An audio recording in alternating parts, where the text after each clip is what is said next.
तो हम लोग यहाँ पर एमीन के ऑक्सीडेशन के बारे में चर्चा कर रहे हैं। हम लोग डिस्कस कर रहे हैं एमीन के ऑक्सीडेशन के बारे में।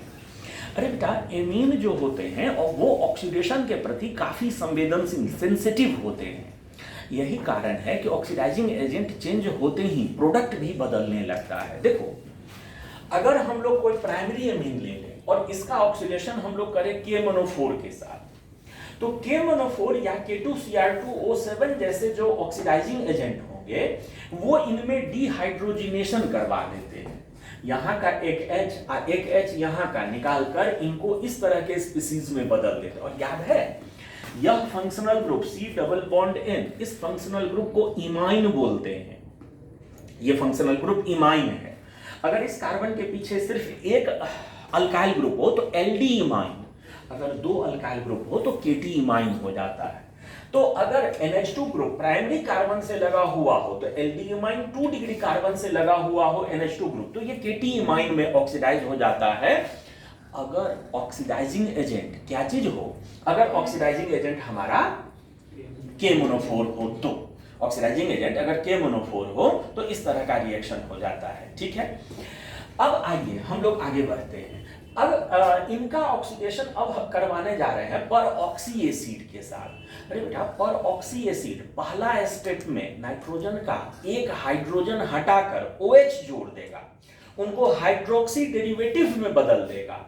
और दूसरे स्टेप में क्या करता है, दूसरे स्टेप में क्या करता है कि फिर से देखो, इनको परऑक्सी एसिड से ऑक्सीडाइज करवाए हैं तो पहला स्टेप में यहाँ और यहाँ से एक हाइड्रोजन हटाकर इनको इनमें बदल दिया है, एन हाइड्रोक्सी अल्काइल अमाइन में कन्वर्ट कर दिया है। सेकेंड स्टेप में बिल्कुल इन्हीं के जैसा डिहाइड्रोजिनेशन, एक हाइड्रोजन नाइट्रोजन का एक यहाँ का, तो इनको बदल दिया जाता है ऑक्साइन में, इनको ऑक्सीडाइज कर दिया जाता है क्या चीज में, ऑक्साइन में। ठीक है, तो ये प्राइमरी एमीन का ऑक्सीडेशन हो गया K-मोनोफोर और पर ऑक्सी एसिड के साथ। तो प्राइमरी एमीन के बाद हम लोग आगे चलते हैं ऑक्सीडेशन देखने के लिए। तो अब इनका ऑक्सीडेशन हम लोग देखने जा रहे हैं 2 डिग्री अमाइन का। तो देखो यहाँ पर अब 2 डिग्री अमाइन ले रहे हैं और 2 डिग्री अमाइन का भी पहला ऑक्सीडेशन हम लोग देखने जा रहे हैं विथ क्या चीज, विथ KMNO4। जानते हैं, अगर हम लोग कहीं पर कोई 2 डिग्री अमाइन लिए हुए हो RR, ठीक है, और इनका हम लोग ऑक्सीडेशन करवा रहे हैं, इनका हम लोग ऑक्सीडेशन करवा रहे हैं K-मोनोफोर के साथ। याद है K-मोनोफोर का टेंडेंसी क्या था, K-मोनोफोर का टेंडेंसी था डिहाइड्रोजिनेशन करने का। जानते हो बेटा, अब की बार इसके केस में 2 डिग्री अमाइन के केस में क्या हो जाता है, ऐसा 2 एमीन रिएक्शन में भाग लेता है, इसका भी हाइड्रोजन बाहर और दूसरे एमीन का भी हाइड्रोजन बाहर, और दोनों नाइट्रोजन के द्वारा एक दूसरे से कनेक्ट हो जाते हैं। तो अगर ऐसा 2 मॉलिक्यूल ऑक्सीडेशन में भागे और ये हाइड्रोजन ऐसा दोनों का हाइड्रोजन निकलकर दोनों नाइट्रोजन आपस में जुड़ जाए तो इधर का प्रोडक्ट क्या हो जाएगा, इधर का प्रोडक्ट ऐसा हो जाएगा। देखो तो यही प्रोडक्ट हो जाएगा ना, इधर का जो प्रोडक्ट हो जाएगा वो हो जाएगा टेट्रा अल्काइल हाइड्रोजन, ये N बॉन्डिंग N हो हाइड्रोजन, NH2 हाइड्रोजन, और NH2 में चारों हाइड्रोजन निकल के अल्काइल ग्रुप आ गया है तो टेट्रा अल्काइल हाइड्रोजन में बदल गया है। अरे बेटा, अगर हम लोग 2 डिग्री अमाइन का ऑक्सीडेशन कर दें, ऑक्सीडेशन विथ, अगला जो बोलने जा रहे हैं ऑक्सीडेशन विथ पर ऑक्सी एसिड, क्या चीज, पर ऑक्सी एसिड। पर ऑक्सी एसिड का टेंडेंसी क्या बताए थे, याद है, पर ऑक्सी एसिड शुरू में क्या करता था, हाइड्रोजन हटाकर OH इंसर्ट कर देता था। यहाँ भी असल में होगा वही चीज, ये हाइड्रोजन हटकर और फिर वहां क्या आ जाएगा, OH आ जाएगा। तो ये OH हो गया और ये अल्काइल ग्रुप लगा हुआ रह गया। अब इस नाइट्रोजन पर फर्दर तो कोई हाइड्रोजन है नहीं कि डबल बॉन्ड टाइप का चीज आ जाए, तो इसलिए रिएक्शन यहीं का यहीं रुक जाता है। ठीक है, अरे बेटा, बात करें हम लोग क्या चीज के बारे में, तो बात करें हम लोग 3 डिग्री अमाइन के बारे में। ये हो गया 2 डिग्री अमाइन का। चलते हैं हम लोग चर्चा करने के लिए क्या चीज के बारे में, तो 2 डिग्री के बाद चलते हैं हम लोग चर्चा करने के लिए 3 डिग्री के बारे में, 3 डिग्री अमाइन के बारे में। सुनो, अगर हम लोग यहाँ पर कोई 3 डिग्री अमाइन लिए हुए हो और इनका ऑक्सीडेशन हम लोग करवा रहे हैं क्या चीज के द्वारा, इनका ऑक्सीडेशन हम लोग करवा रहे हैं K-मोनोफोर के द्वारा। जानते हो बेटा, KMnO4 के द्वारा ये ऑक्सीडाइज, KMnO4 का काम क्या था? KMnO4 का काम था, यहाँ नाइट्रोजन के पास है कोई हाइड्रोजन, तो KMnO4 के द्वारा ये ऑक्सीडाइज होता ही नहीं है, यहाँ कोई ऑक्सीडेशन नहीं हुआ करेगा, ठीक है। हाँ, अगर कोई पर ऑक्सी एसिड ले लिया जाए, कोई पर ऑक्सी एसिड ले लिया जाए, पर ऑक्सी एसिड अगर हम लोग ले लेते हैं 3 डिग्री अमाइन के साथ, अगर कोई पर ऑक्सी एसिड हम लोग ले लेते हैं, तो ये यहाँ पर 3 डिग्री एमीन ऑक्साइड बना लेता है। ये यहाँ पर क्या चीज बना लेता है? 3 डिग्री एमीन। कोप एलिमिनेशन याद है आप लोगों को? कौन सा एलिमिनेशन नाम ले रहे हैं? कोप एलिमिनेशन। हॉफमैन्स एलिमिनेशन और कोप एलिमिनेशन साथ में बताए थे। कोप एलिमिनेशन में यही मॉलिक्यूल भाग लेता था ना, कोप एलिमिनेशन में 3 डिग्री एमीन ऑक्साइड ही भाग लिया करता था, ठीक है। तो अगर हम लोग 3 डिग्री एमीन को ऑक्सीडाइज करवा दें पर ऑक्सी एसिड के साथ, तो ये इधर क्या बदल जाता है? 3 डिग्री एमीन ऑक्साइड में बदल जाता है, ठीक। तो ये हम लोग अभी देख रहे थे क्या चीज के बारे में? तो ये अभी हम लोग देख रहे थे, बोलना, इनके ऑक्सीडेशन के बारे में चर्चा कर रहे थे, ठीक है। अरे बेटा, एमीन के ऑक्सीडेशन के बाद अगला रिएक्शन जो हम चर्चा करने चल रहे हैं, इसको हम लोग बोलते हैं क्या चीज? तो इसको हम लोग बोलते हैं बेंजीडीन रीअरेंजमेंट। जो अगला रिएक्शन चर्चा करने जा रहे हैं, इसको हम लोग क्या नाम से पुकारते हैं? इसको हम लोग बोलते हैं बेंजीडीन रीअरेंजमेंट बोलते हैं। देखिएगा ये रिएक्शन क्या होता है। हम लोग अभी जो रिएक्शन चर्चा करने जा रहे हैं, इसको हम लोग बोलते हैं बेंजीडीन रीअरेंजमेंट। ये क्या होता है गौर करना था। बेंजीडीन रीअरेंजमेंट होता क्या है? हम पूरा रिएक्शन ध्यान देते रहना। रिएक्शन लिखेंगे बड़ा सा, लेकिन अगर ध्यान देते रहोगे ना तो अंत तक बड़ा आसान लगेगा कि अच्छा ये ऐसा ही चीज है, डिफिकल्ट नहीं लगेगा। और शुरू में ध्यान न दो, अंत में समझने का कोशिश करोगे तो बड़ा जटिल लगेगा कि अरे ये क्या लिखती है। तो लगातार ध्यान बनाए रखना। देखो बेटा, जैसे मान लो हमने यहाँ पर किया क्या है कि NN डाइफेनाइल हाइड्रोजीन लिया है, ये, या इसको हम लोग बोल देते हैं क्या चीज? तो एजोबेंजीन, डाई एजोबेंजीन भी बोल देते हैं, ठीक। ये मॉलिक्यूल हमने लिया, दोनों बेंजीन लिए ये, और इसको हमने रिएक्शन करवा दिया है किसी एसिड कैटलिस्ट के साथ। और हम आपसे पूछें कि ये एसिड कैटलिस्ट कहां जाकर अटैक करेगा, इस नाइट्रोजन पर कि इस नाइट्रोजन पर? दोनों में ज्यादा बेसिक कौन? दोनों बराबर है। अगर वहां अटैक होगा तो वहां भी अटैक होगा। और अभी थोड़ा देर पहले बताए थे कि नाइट्रोजन ठीक ठाक बेसिक होता है, तो नाइट्रोजन ठीक ठाक बेसिक होता है तो हाइड्रोजन का अटैक दोनों नाइट्रोजन पर हो गया। हाइड्रोजन का अटैक जो हो गया वो दोनों इस पर हो गया। बेटा, दोनों पर अगर अटैक हो गया तो इसी तरह का चीज बन जाएगा। और याद करना, रेजोनेंस जब पढ़ा रहे थे तो आप लोगों को एक बात बताए थे कि कभी भी अगर लगातार सेंटरों पर सेम चार्ज डेवलप हो रहा हो तो वो स्पीशीज हाईली अनस्टेबल, ये बनने के बाद बहुत ज्यादा देर इस रूप में नहीं टिकेगा, ये बॉन्ड टूटेगा। ये बॉन्ड टूटेगा तो या तो इधर टूटे या तो इधर टूटे, दोनों तरफ तो सेम ग्रुप है, किधर भी टूटे तो कोई फर्क नहीं पड़ता है। तो मान लो ये वाला इलेक्ट्रॉन जो है वो इधर की तरफ, ये इधर की तरफ शिफ्ट हो गया। अगर ये वाला इलेक्ट्रॉन यहाँ लोन पेयर के रूप में शिफ्ट हो जाए तो इस पर तो दो को पॉजिटिव हो जाएगा। डबल पॉजिटिव होना तो बड़ा असंभव सा चीज है। तो होता क्या है कि ये बॉन्ड का शिफ्टिंग यहां, और तब ये पाई बॉन्ड का शिफ्टिंग हो जाता है कहां के तरफ? तो इस नाइट्रोजन के पास।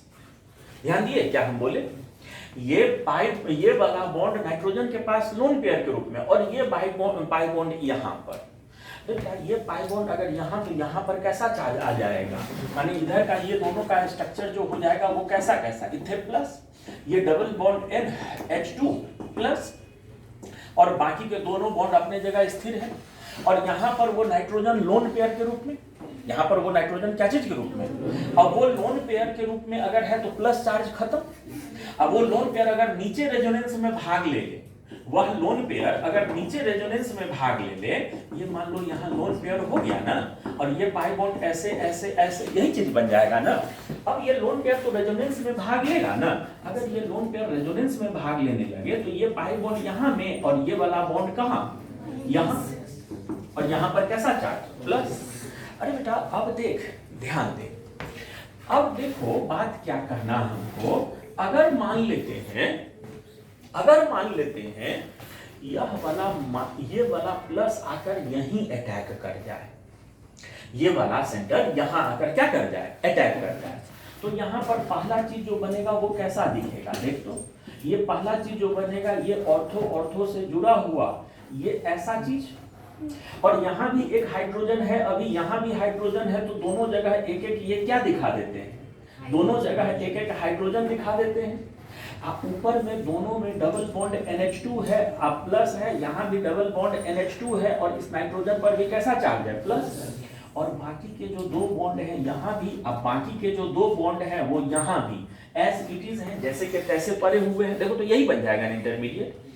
अरे बेटा हमको कहना ये है कि यह जो इंटरमीडिएट बना है, अब सुन क्या होगा, हमने कैटलिस्ट के रूप में शुरू में कितना हाइड्रोजन लिया था, एक कहेगा, दोनों जगह आया था तो 2 हाइड्रोजन यूज किए हुए होंगे ना, तो अगर ये हाइड्रोजन सॉल्यूशन को दे दें, ये हाइड्रोजन सॉल्यूशन को दे दें कि भाई ले 2 हाइड्रोजन दे दी, और तो यहाँ भी माइनस, यहाँ भी माइनस, और यहाँ ध्यान दिए ये वाला हाइड्रोजन निकाल के फेंक दे, तो उस कार्बन पर कैसा चार्ज, माइनस, अब वो माइनस यहाँ शिफ्ट हो जाए, ये बॉन्ड यहाँ शिफ्ट हो जाए, तो ये नॉर्मल बेंजीन रिंग, और यहाँ भी ये हाइड्रोजन आए, ये माइनस यहाँ बॉन्ड के रूप में, ये पाई बॉन्ड यहाँ बॉन्ड के रूप में, तो वो चीज बन गया। तो कहने का मतलब ये वाला प्रोडक्ट दोनों hydrogen with the loss of 2 hydrogen, ये क्या चीज में कन्वर्ट हो जाएगा, बोल दो, 2 बेंजीन रिंग और ऑर्थो पोजीशन पर एक दूसरे से जुड़ा हुआ, और ऊपर में दोनों के क्या चीज लगा हुआ, NH2 लगा हुआ। माय डियर, मेरा कहना ये है कि अगर मान लो ये वाला चार्ज रेजोनेट होकर यहाँ आ जाए, ये बॉन्ड यहाँ और ये चार्ज यहाँ, और इस सेंटर के कारण जाकर वहां अटैक करे, तो एक वैरायटी प्रोडक्ट और क्या मिल सकता है, वो एक वैरायटी प्रोडक्ट ऐसा नहीं मिल सकता है, कैसा, ये NH2 और इसके ऑर्थो पर उसका पारा पोजीशन आकर अटैक किया है, ये NH2, कुछ परसेंट में ये प्रोडक्ट भी नहीं मिलेगा, देखो तो, ध्यान दिए, और सुनना एक और प्रोडक्ट बनता हुआ तो लोग खुद से नहीं सोच सकता है, कौन वाला, ये भी यहाँ आ जाए और ये भी यहाँ हो, तब जाकर अटैक करे, तो एक और वैरायटी प्रोडक्ट मिल जाएगा, कौन सा, दोनों, और इधर कौन सा ग्रुप, NH2, इधर भी कौन सा ग्रुप, NH2 लगा हो। क्या इसके अलावा भी कोई और प्रोडक्ट बनने का चांस दिख रहा है, नहीं, ये अगर रेजोनेट करके यहाँ आ जाए तो फिर तो वही चीज, यही दोनों में से कोई एक बन जाएगा, तो यही 3 तरह का प्रोडक्ट बना करता है, और इन तीनों प्रोडक्ट को हम लोग बोलते हैं क्या चीज, इन तीनों प्रोडक्ट को हम इस रिएक्शन को हम लोग क्या बोला करते हैं, बेंजीडीन रीअरेंजमेंट बोला करते हैं। अरे बेटा ये बेंजीडीन रीअरेंजमेंट क्या चीज है, ये कहानी समझ में आ गया सभी लोगों को, पक्का, मिटाएं इसको, हम बेंजीडीन रीअरेंजमेंट से आगे चले, हम लोग बेंजीडीन रीअरेंजमेंट से आगे हम लोग बढ़ने जा रहे हैं, तो अगला चर्चा हम लोग करने चल रहे हैं क्या चीज के बारे में, तो अगला चर्चा हम लोग करने चल रहे हैं सेपरेशन ऑफ अमाइन के बारे में। जो अगला डिस्कशन हम लोग करने जा रहे हैं वो क्या चीज के बारे में करने जा रहे हैं, सेपरेशन ऑफ अमाइन के बारे में करने जा रहे हैं, ध्यान दीजिएगा।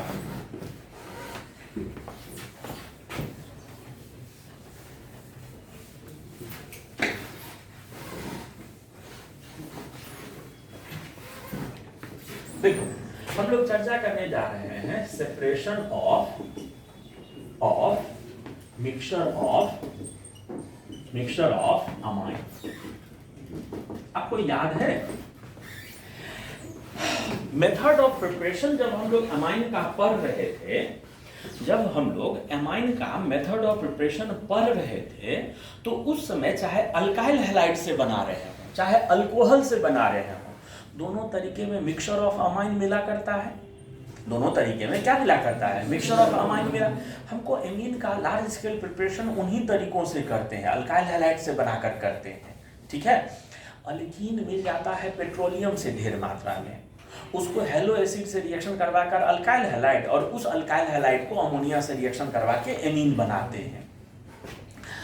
तो कहने का मतलब ये है, तो एमीन उस तरीके से जब भी बनेगा तो मिक्सचर के रूप में बनेगा, and then we will have to separate that mixture of amine. Amine के मिक्सचर को सेपरेट करना होगा। अरे बेटा, अमाइन के मिक्सचर को सेपरेट करना है तो एक तरीका होता है फ्रैक्शनल डिस्टिलेशन, एक तरीका होता है जिसको हम लोग कौन सा तरीका बोलते हैं? फ्रैक्शनल डिस्टिलेशन बोलते हैं। जानते हो, एक बात सुनना, हम जो लाइन बोल रहे हैं, फ्रैक्शनल डिस्टिलेशन तभी यूजफुल होता है, फ्रैक्शनल डिस्टिलेशन तभी यूजफुल होता है जब मिले हुए मिक्सचर के कंपोनेंट्स में कम से कम 10 डिग्री का बॉइलिंग पॉइंट का अंतर हो। अगर 10 डिग्री से कम का बॉइलिंग पॉइंट में डिफरेंस है ना, तो फिर फ्रैक्शनल डिस्टिलेशन कारगर नहीं रह जाता है। ये बात समझ गए हमने क्या कहा? अगर फ्रैक्शनल डिस्टिलेशन करना है, फ्रैक्शनल डिस्टिलेशन के द्वारा किसी मिक्सचर को सेपरेट करना है, then it will be fruitful only when the difference in boiling point is more than 10 degree. ठीक है, एमीन में बॉइलिंग पॉइंट में अच्छा खासा अंतर होता है। ठीक, एमीन के बॉइलिंग पॉइंट में अच्छा खासा, जानते हो एमीन के बॉइलिंग पॉइंट में भी एक बड़ा एंगल, बड़ा विचित्र सा एंगल है। एक तरीके से देखने पर प्राइमरी एमीन का बॉइलिंग पॉइंट ज्यादा होता है, दूसरे तरीके से देखने पर सर दूसरे, ये पहले तरीके से इधर से देखे, दूसरे तरीके से कैसे, कौन सा बात बोल रहे हैं? जानते हो बात क्या है? जैसे मान लो अगर हम लोग इथाइल अमाइन लें, अगर इथाइल अमाइन लें तो प्राइमरी एमीन जो हो जाएगा C2H5NH2, 2 डिग्री अमाइन जो हो जाएगा वो हो जाएगा 2,4C2H5, ये C2H5NH और ये C2H5। 3 डिग्री अमाइन ले लें अगर, तो ये C2H5, ये C2H5, ये C2H5।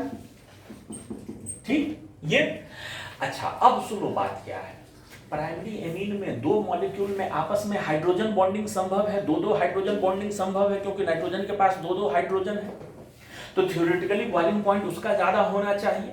लेकिन हम लोग जानते हैं कि बॉइलिंग पॉइंट तो मॉलिक्यूलर वेट पर भी निर्भर करता है, मॉलिक्यूलर वेट तो इसका सबसे ज्यादा हो जाएगा। अरे बेटा, तो बात यह है कि अगर अल्काइल ग्रुप सेम रखोगे तो बॉइलिंग पॉइंट ज्यादा किसका आएगा? 3 डिग्री वाले का। लेकिन अगर हम लोग कोई प्राइमरी एमीन इतना का, जैसे यहाँ पर 2, 6 कार्बन है ना, तो अब प्राइमरी एमीन ले लो जिसमें पीछे 6 कार्बन हो, C6H13NH2 हो। अब इन दोनों में अगर तुलना करोगे, जब दोनों का मॉलिक्यूलर वेट सेम हो गया है, इन दोनों में तुलना करोगे तो अब बॉइलिंग पॉइंट ज्यादा किसका हो जाएगा? इनका ज्यादा हो जाएगा। बात समझ में आया क्या चीज? तो क्वेश्चन बॉइलिंग पॉइंट वाले में थोड़ा सा देख के जवाब देना है, ध्यान दिए। अगर हम लोग अल्काइल ग्रुप सेम देखकर करें तो फिर 3 डिग्री का ज्यादा हो जाएगा, लेकिन अगर मॉलिक्यूलर वेट के हिसाब से देखें तो फिर प्राइमरी वाले का ज्यादा हो जाता है। हम जो बात बोल रहे थे वो बात गौर कर लिए सभी लोग, ठीक है? तो इन तीनों में बॉइलिंग पॉइंट किसका ज्यादा हो जाएगा? इनका ज्यादा हो जाएगा, ठीक है? आइए तो हम लोग चलते हैं, इसमें बॉइलिंग पॉइंट में ठीक ठाक अंतर होता है। इनका जो होता है वो 70-75 के रेंज में होता है बॉइलिंग पॉइंट, इनका जो होता है 15 के रेंज में होता है, इनका इन दोनों के बीच में 40-45 के होता है। तो 10 डिग्री कौन करता है? अच्छा खासा का अंतर है कि दोनों के बीच में 30-30, 20-20 यूनिट का अंतर है, तो फ्रैक्शनल डिस्टिलेशन इनमें हो जाता है, ठीक? अरे क्या मिक्सचर ऑफ एमीन को सेपरेट करना है तो 2 केमिकल मेथड भी है। मिक्सचर ऑफ एमीन को अगर सेपरेट करना है तो हमारे पास 2 केमिकल तरीका भी है। एक को बोलते हैं हॉफमैन्स मेथड और एक को बोलते हैं Hinsberg method. Mixture of amine को सेपरेट करने का एक तरीका क्या बोले? हॉफमैन्स मेथड, और दूसरा तरीका क्या बोले? हिंसबर्ग मेथड, ठीक है? दोनों में बाहर से एक केमिकल यूज करते हैं। जैसे अगर हम लोग हॉफमैन्स मेथड का बात करें, तो उसमें हम लोग डाइइथाइल ऑक्सलेट यूज करते हैं। दूसरा, पहला तो फ्रैक्शनल डिस्टिलेशन, दूसरा अगर हम लोग बात करें कौन सा मेथड? हॉफमैन्स मेथड यूज करें तो इसमें मिक्सचर ऑफ एमीन को सेपरेट करने के लिए हमने कौन सा चीज यूज किया है? Diethyl oxalate. एक हमारा बर्तन है, उस बर्तन में तीनों मिक्सचर एमीन है, हमने बाहर से उसमें क्या चीज ऐड कर दिया? Diethyl oxalate. अरे बेटा डाइथाइल ऑक्सलेट ये चीज हो गया, C double bond O C2H5 और यहाँ भी C double bond O C2H5। इसको जब हम लोग रिएक्शन करवाते हैं प्राइमरी एमीन के साथ, इसको जब हम लोग रिएक्शन करवाते हैं प्राइमरी एमीन के साथ, ये NH2 ये R, यहाँ भी ये NH2 और ये R, जानते हो बेटा होता क्या है, ये ईस्टर के साथ रिएक्शन करके उधर एमाइड बना लेता है। ये C डबल बॉन्ड O के लोन पेयर कार्बोनाइल सेंटर पर ये लोन पेयर के कारण अटैक आ, इनको बाहर उधर का चीज कैसा हो जाएगा बोल, C double bond O NH R और नीचे भी क्या चीज C double bond O NH R, ये बेटा ये सॉलिड हो जाता है, ये क्या हो जाता है, सॉलिड होकर नीचे बैठ गया। एक बर्तन था, उस बर्तन में तीनों एमीन लिक्विड के रूप में था, उसमें हमने डाइथाइल ऑक्सलेट मिला दिया। डाइथाइल ऑक्सलेट मिलाते ही कुछ सॉलिड नीचे प्रेसिपिटेट हो जाएगा, वो जो नीचे प्रेसिपिटेट हुआ है उसको छान कर अलग कर दो, तो अब बर्तन में दो ये एमीन बचा रह गया है, कौन कौन सा, या तो 2 डिग्री अमाइन या तो 3 डिग्री अमाइन बचा रह गया। अरे बेटा अगर हम लोग लिए हुए हैं डाइथाइल ऑक्सलेट तो है ही अंदर में, और यहाँ पर जो 2 डिग्री अमाइन होगा वो भी तो रिएक्शन करेगा। 2 डिग्री अमाइन जो होता है ये NH, यहाँ भी R यहाँ भी R, ये दोनों में से किसी एक ही जगह एमाइड बनाता है, और वह एमाइड ऐसा हो जाता है, ये C double bond O N यहाँ R, ये अभी भी C डबल O R के रूप में रह जाता है, ठीक है। ये ऑयली लिक्विड होता है, ये जो होता है वो कैसा लिक्विड होता है, ऑयली लिक्विड होता है। ऑयली लिक्विड जैसे पानी और ऑयल दो अलग अलग लेयर के रूप में हो जाता है, वैसे ही ये और 3 डिग्री अमाइन दो अलग अलग लेयर के रूप में हो जाएगा, ठीक है। तो अगर हम लोग जहां तक वो ऊपर वाला लेयर है जस्ट उसके नीचे ओपनिंग करके या उसको टेढ़ा करके ऊपर वाला लिक्विड अलग नीचे वाला लिक्विड अलग नहीं कर सकते हैं। 3 डिग्री अमाइन जो होता है इनके साथ कोई रिएक्शन ही नहीं करता है, 3 डिग्री अमाइन इनके साथ कोई रिएक्शन करता ही नहीं है। ये 3 डिग्री अमाइन जो होगा वो इनके साथ कोई रिएक्शन नहीं करता है। तो इस तरह से हम लोग, ये लिक्विड होता है, ऑयली लिक्विड होता है, ऑयली लिक्विड हुआ करता है। तो इस तरह से जब हम लोग प्राइमरी सेकेंडरी टर्शियरी मिक्सचर के अलग कर देते हैं, इस मेथड को हम लोग, यही हॉफमैन्स रिएजेंट यही होता है। डाइथाइल ऑक्सलेट को ही हम लोग नाम देते हैं क्या चीज, हॉफमैन्स रिएजेंट के नाम से पुकारते हैं, ठीक। डाइथाइल ऑक्सलेट, अरे बेटा कुछ ऐसा ही काम होता है, लेकिन रिएजेंट अलग होने के कारण और उस प्रोसेस का भी अलग नाम हो जाता है। खोजा भी अलग साइंटिस्ट ने था, उसको बोलते हैं हिंसबर्ग मेथड। और हिंसबर्ग मेथड में जो रिएजेंट यूज करते हैं, कम से कम उनका नाम जरूर याद रखना। हिंसबर्ग मेथड में जो रिएजेंट यूज करते हैं ना, वो होता है बेंजीन सल्फोनाइल क्लोराइड। वो क्या चीज होता है, कुछ किताब में बेंजीन सल्फोनाइल क्लोराइड लिखा है, कुछ में टोलिन सल्फोनाइल क्लोराइड लिखा है। टोलिन सल्फोनाइल क्लोराइड लेने से रिएक्शन और थोड़ा अच्छा होता है, तो दोनों चलेगा, बेंजीन सल्फोनाइल क्लोराइड या टोलिन सल्फोनाइल क्लोराइड। अरे बेटा तीसरा मेथड का नाम क्या बोले, हिंसबर्ग मेथड। देखो सभी लोग सामने देखते रहना, यहाँ पर हमने बेंजीन सल्फोनाइल क्लोराइड लिया है, ये S double bond O double bond O, ये Cl, और इसको रिएक्शन हम लोग करवा दिए हैं प्राइमरी एमीन के साथ। अरे बेटा इसका रिएक्शन हम लोग अगर प्राइमरी एमीन के साथ करवा दें तो यहाँ पर क्या हो जाएगा बोल, यहाँ पर होगा ये कि यह H ये Cl निकल जाएगा, ये NH इसके साथ आ जाएगा, NH उसके साथ आ गया तो इधर का रिएक्शन कैसा दिखेगा, देखो तो ये रिएक्शन ऐसा ना दिखेगा, double bond O double bond O, ये NH और ये यहाँ क्या चीज है R। सुनो बेटा हिंसबर्ग मेथड में हम लोग करते क्या है कि एक बर्तन में तीनों एमीन का मिक्सचर था, तीनों एमीन के मिक्सचर में पहले बेंजीन सल्फोनाइल क्लोराइड, आप बाद में थोड़ा अल्कली ऐड कर देते हैं, पानी में घोलकर थोड़ा अल्कली ऐड कर देते हैं, ठीक है। क्या क्या किए हैं, एमीन के मिक्सचर में पहले Hinsberg reagent benzene sulfonyl chloride, अब बाद में थोड़ा सा सॉल्यूशन ऑफ अल्कली, पानी सहित सॉल्यूशन ऑफ अल्कली ऐड कर देते हैं। सुनो सल्फोनाइल, ये सल्फर के बगल वाला नाइट्रोजन के पास हाइड्रोजन थोड़ा एसिडिक नहीं हो जाएगा, क्यों सर? अगर ये हाइड्रोजन हट के यहाँ माइनस आ जाए, ये माइनस को ये रेजोनेंस के द्वारा नहीं स्टेबलाइज कर देगा। जैसे सल्फर ये यहाँ OH होता, सल्फ्यूरिक एसिड वो होता, तो सल्फ्यूरिक एसिड होता है ना, क्यों? क्योंकि वो O- जो होता है, तो यहाँ भी तो NH है, ये भी तो ठीक ठाक एसिडिक होगा। तो जैसे ही ये बेस, अभी ना बोले थे बेस भी ऐड करते हैं, जैसे ही ये बेस के कांटेक्ट में आएगा, बेस इसके साथ रिएक्शन कर जाएगा और एक सॉल्ट बना लेगा, और वो सॉल्ट कैसा दिखेगा? S double bond O double bond O, ये N-, इसके साथ आयनिक बॉन्ड से K+, और ये R, ये क्या बन गया है? सॉल्ट। और ये सॉल्ट बनकर जो पानी हम लोग ऐड किए हैं उस पानी में घुल जाएगा। सॉल्ट है तो वो क्या चीज में घुल जाएगा? पानी में। ये पानी का लेयर जहां पर होगा उस पानी में घुल जाएगा। कौन? Primary amine. ठीक। अरे क्या, अगर हम लोग यहाँ पर 2 डिग्री अमाइन का रिएक्शन लिखते, बेंजीन सल्फोनाइल क्लोराइड लिए हुए होते, और बेंजीन सल्फोनाइल क्लोराइड को हम लोग रिएक्शन करवाते क्या चीज के साथ? 2 डिग्री अमाइन के साथ। इसका रिएक्शन हम लोग करवाते क्या चीज के साथ?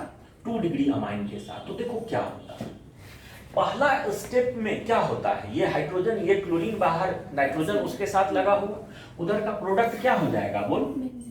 उधर का जो प्रोडक्ट हो जाएगा ये S double bond O double bond O, और ये N, ये R। अच्छा, इसमें KOH रिएक्शन करेगा क्योंकि इस नाइट्रोजन के पास कोई हाइड्रोजन। अगर सुनो, अगर कोई चीज पानी में घोले नहीं घोला तो वो अलग लेयर के रूप में हो जाएगा। 2 डिग्री अमाइन सॉल्ट नहीं बना रहा है, सॉल्ट नहीं बना रहा है, तो ये नीचे प्रेसिपिटेट हो जाएगा। ये नीचे क्या हो जाएगा? PPT हो जाएगा, ये नीचे बैठ जाएगा। वहां पर प्राइमरी एमीन नीचे बैठ गया था, यहाँ पर, और इसको फिल्टर करके निकाल लेंगे। ये जो बैठा है उसको क्या कर लेंगे हम लोग? फिल्टर करके निकाल लेते हैं, क्योंकि ये सबसे नीचे बैठ गया है। और 3 डिग्री अमाइन जो होगा वह इसके साथ कोई रिएक्शन ही नहीं करेगा। बेंजीन सल्फोनाइल क्लोराइड के साथ 3 डिग्री अमाइन का कोई रिएक्शन नहीं होगा। ये 3 डिग्री अमाइन जो होगा इनके साथ इनका कोई रिएक्शन ही नहीं होगा। अरे बेटा, तो यहाँ पर भी हमारा 2 लेयर नहीं हो गया है, एक एमीन का लेयर, एक पानी का लेयर, जिस पानी के लेयर में अंदर में घुला हुआ है कौन सा चीज? Primary amine. 2 डिग्री अमीन नीचे बैठ गया, 3 डिग्री अमीन अपनी लिक्विड के फॉर्म में है, ये पानी में नहीं घुलेगा। क्यों? क्योंकि इसके पास हाइड्रोजन बॉन्ड बनाने का क्षमता, नाइट्रोजन के पास कोई हाइड्रोजन नहीं है, ये पानी में नहीं घुलेगा। तो ये अलग लेयर के रूप में, और पानी में घुला हुआ प्राइमरी एमीन अलग लेयर के रूप में। ठीक है, तो वो दोनों अलग अलग लेयर के रूप में, तो दोनों लेयर को वैसे ही सेपरेट कर लेते हैं जैसे वहां पर किए थे। तो इस तरीके से जब हम लोग मिक्सचर ऑफ एमीन को सेपरेट करते हैं तो इसको हम लोग बोलते हैं क्या चीज? हिंसबर्ग मेथड बोला करते हैं। तो ये हम लोग चर्चा कर रहे थे क्या चीज के बारे में? सेपरेशन ऑफ एमीन के बारे में चर्चा कर रहे थे। ठीक है, सुनना, 1-2 रिएक्शन खाली और बोलना बाकी है, बोलकर ये एमीन चैप्टर हम लोग यहाँ समाप्त करेंगे। ध्यान देना, 1-2 चीज और खाली बोलना बाकी है। 1-2 चीज बोलना बाकी है। सुनो, एक होता है जिसको हम लोग बोलते हैं क्या चीज? एक होता है जिसको हम लोग बोलते हैं हॉफमैन्स मार्टियस रीअरेंजमेंट बोलते हैं। एक रिएक्शन होता है जिसको बोलते हैं क्या चीज? हॉफमैन्स मार्टियस रीअरेंजमेंट। सुनना, खास तौर पर इंजीनियरिंग वाले लोग सुनना ज्यादा ध्यान से। MS चौहान पर इस पर क्वेश्चन है। देखो, जैसे मान लो बेंजीन रिंग हो, बेंजीन रिंग में N नाइट्रोसो ग्रुप लगा हुआ हो और यहाँ अल्काइल हो। अरे बेटा, ये नाइट्रोसो ही नहीं, NH2 हो, OH हो, NO हो, NO2 हो, कोई भी ग्रुप हो, ये NO जहाँ है ना, इसके जगह NO2 रहे, OH रहे, NH2 रहे, इवन हैलोजन भी, ये रीअरेंजमेंट दिखाता है। अगर N nitroso, N alkyl, N nitroso derivative हो, अगर हम लोग HCl जैसे किसी एसिडिक रिएजेंट से रिएक्शन करवा देते हैं, अगर हम लोग N nitroso, N alkyl, aniline जैसे मॉलिक्यूल को एसिड कैटलिस्ट के साथ रिएक्शन करवा देते हैं, तो यह नाइट्रोसो ग्रुप आकर यहाँ, और यहाँ से जो हाइड्रोजन निकलता है वो वहाँ, माने यह रीअरेंज होकर बदल जाता है क्या चीज के रूप में? यह रीअरेंज होकर बदल जाता है, इस तरह के कंपाउंड में बदल जाता है। इसी रीअरेंजमेंट को हम लोग नाम दिया करते हैं क्या चीज, इस रीअरेंजमेंट को हम लोग नाम दिया करते हैं, बोलो, हॉफमैन्स मार्टियस रीअरेंजमेंट के नाम से बोला करते हैं। इसको हम लोग पुकारा करते हैं क्या चीज के नाम से, हॉफमैन्स मार्टियस रीअरेंजमेंट के नाम से पुकारा करते हैं। ठीक है, ये था एक चीज। एक दूसरा चीज भी बताना है, सुनना,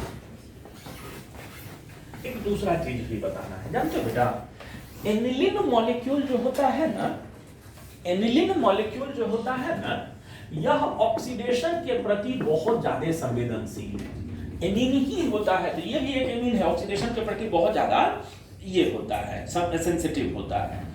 अगर इसका थोड़ा कंट्रोल्ड ऑक्सीडेशन कर दो, अगर इसको कंट्रोल के साथ अगर कम मात्रा में K2Cr2O7 के साथ ऑक्सीडाइज करवा दो, तो ये बदल जाता है क्विनोन में, ये बदल जाता है क्या चीज में, क्विनोन में बदल जाता है। ये पहले भी बताए थे, ये फिनॉल में भी बताए थे कि बेंजीन में एक OH हो या आमने सामने OH हो या ऊपर में NH2 हो या आमने सामने NH2 हो या एक OH एक NH2 हो। फिर से बोलें, एक बेंजीन रिंग हो जिसमें एक OH हो या आमने सामने OH हो या एक NH2 हो या आमने सामने NH2 हो या एक OH हो एक, किन्हीं को ऑक्सीडाइज करवा दो तो हर बार मिल जाया करता है क्या चीज, क्विनोन। ठीक है, अगर इसका हम लोग ऑक्सीडाइज करवा दें क्या चीज के साथ, तो अगर इसका ऑक्सीडेशन हम लोग करवा दें, अगर इसका ऑक्सीडेशन हम लोग करवा दें किसी पर ऑक्सी एसिड के साथ, पर ऑक्सी एसिड के साथ, तो ये बदल जाता है नाइट्रो बेंजीन में, ये बदल जाता है क्या चीज में, नाइट्रो बेंजीन। अगर स्ट्रॉन्ग ऑक्सीडाइजिंग एजेंट ले लें, स्ट्रॉन्ग ऑक्सीडाइजिंग एजेंट ले लें, तो ये बदल जाता है एनिलीन ब्लैक में, एनिलीन ब्लैक में। एनिलीन ब्लैक में 2-3 एनिलीन के मॉलिक्यूल जुड़े रहते हैं, बड़ा सा स्ट्रक्चर होता है। और एनिलीन ब्लैक का यूज होता है प्रिंटिंग इंक के रूप में, पेपर जो छपता है ना काला कलर से, वो उसमें यूज होता है एनिलीन ब्लैक के रूप में। ठीक है, तो हमको कहना क्या था, ये इसका ऑक्सीडेशन से एनिलीन ब्लैक बनता है, ये याद रखिएगा, इस पर क्वेश्चन पूछेगा। एनिलीन का ऑक्सीडेशन कर देते हैं तो क्या चीज बन जाता है, एनिलीन ब्लैक बन जाता है। सुनो बेटा, अगर हम लोगों को एनिलीन का सल्फोनेशन करवाना हो या नाइट्रेशन करवाना हो, हम लोगों को एनिलीन का क्या करवाना हो, एनिलीन का अगर हम लोगों को नाइट्रेशन करवाना हो, नाइट्रेशन करवाना हो, तो ये बड़ा मुश्किल रिएक्शन है। क्यों? क्योंकि ये तो मजबूत ऑक्सीडाइजिंग एजेंट है और ये एनिलीन को क्या कर देगा, ऑक्सीडाइज कर देगा, तो फिर नाइट्रेशन इसका संभव ही नहीं लगता है। तो जानते हो बेटा, एनिलीन का अगर हमको नाइट्रेशन करवाना है तो उसके लिए पहले इसका प्रोटेक्शन करते हैं, पहले हम लोग क्या करते हैं, प्रोटेक्शन किया जाता है। और प्रोटेक्शन कैसे करते हैं वो सुनना, प्रोटेक्शन ऑफ NH2 कैसे करते हैं वो सुनना। तो ये डायरेक्ट नहीं करवाते हैं, उसके लिए हम लोग करते क्या है, कन्वर्सन में भी ये पूछेगा, ध्यान दीजिएगा। एनिलीन को डायरेक्ट अगर नाइट्रेशन करना हो तो डायरेक्ट नहीं होता है, कैसे करते हैं हम लोग, तो पहले एनिलीन को हम लोग रिएक्शन, पहले हम लोग एनिलीन का रिएक्शन करवा देते हैं किसी एसिड क्लोराइड के साथ, इसका रिएक्शन करवा देते हैं क्या चीज के साथ, एसिड क्लोराइड के साथ। बेटा इसका एसिड क्लोराइड के साथ रिएक्शन करवाओगे तो क्या होगा, यह लोन पेयर के कारण यहाँ का अटैक, ये क्लोरीन बाहर, उधर क्या चीज बन जाएगा, बोल, अमाइड नहीं, NH डबल बॉन्ड O, कौन सा फंक्शनल ग्रुप, अमाइड। उधर का फॉर्मूला क्या दिख रहा है बनता हुआ, बोलो तो, इधर का फॉर्मूला हो जाएगा क्या चीज, बोलना, NH double bond O CH3। अरे बेटा ये कौन सा फंक्शनल ग्रुप है, अमाइड तो एसिड डेरिवेटिव ऑक्सीडेशन के सीरीज में सबसे ऊपर, क्या ये फर्दर ऑक्सीडाइज होगा अब। और इस रिएक्शन की खूबसूरती क्या है, इस रिएक्शन का अच्छा चीज क्या है, इस रिएक्शन में अच्छा चीज ये है कि यहाँ भी लोन पेयर के कारण ये ऑर्थो पैरा डायरेक्टिंग था और अभी भी लोन पेयर के कारण ये क्या चीज है। अब आपको इसका नाइट्रेशन या सल्फोनेशन, आपको जो भी चीज करवाना है वो करवा लीजिए। इसका सल्फोनेशन करवा लीजिए, नाइट्रेशन करवाना है, जो भी करवा लीजिए, ऑर्थो पैरा पोजीशन पर होगा, ठीक है। और अब इसको क्या कर दीजिए, अब जब इसका सल्फोनेशन नाइट्रेशन हो गया है तो अब इसका आप क्या कर दीजिए, इसको मान लो नाइट्रेशन करवाएं, HNO3 और H2SO4 से रिएक्शन करवाएं, तो ऑर्थो या पैरा पोजीशन पर क्या हो गया है, ऑर्थो या पैरा पोजीशन पर NO2 आ गया है, ये है यहाँ पर NH CO और ये क्या चीज के रूप में CH3। अरे एसिड डेरिवेटिव का हाइड्रोलिसिस कर दे, कोई भी एसिड डेरिवेटिव का हाइड्रोलिसिस कर दे तो वो पार्ट एसिड, ये पार्ट अलग, इनको अगर फिर से हाइड्रोलाइज कर दे तो ये क्या चीज में बदल जाएगा, देख तो ये नहीं बदल जाएगा, यहाँ क्या चीज में, ये NH2 और ये हो जाएगा क्या चीज में, ये NO2 के रूप में हो जाएगा। ध्यान दिए हम क्या बोले, एनिलीन का डायरेक्ट नाइट्रेशन, क्यों, क्योंकि वहां डर है क्या चीज का, ऑक्सीडाइज होने का। तो एनिलीन का ऑक्सीडेशन करने के लिए क्या करते हैं हम, पहले NH2 ग्रुप का प्रोटेक्शन करते हैं, और NH2 ग्रुप का प्रोटेक्शन करते हैं क्या चीज के द्वारा।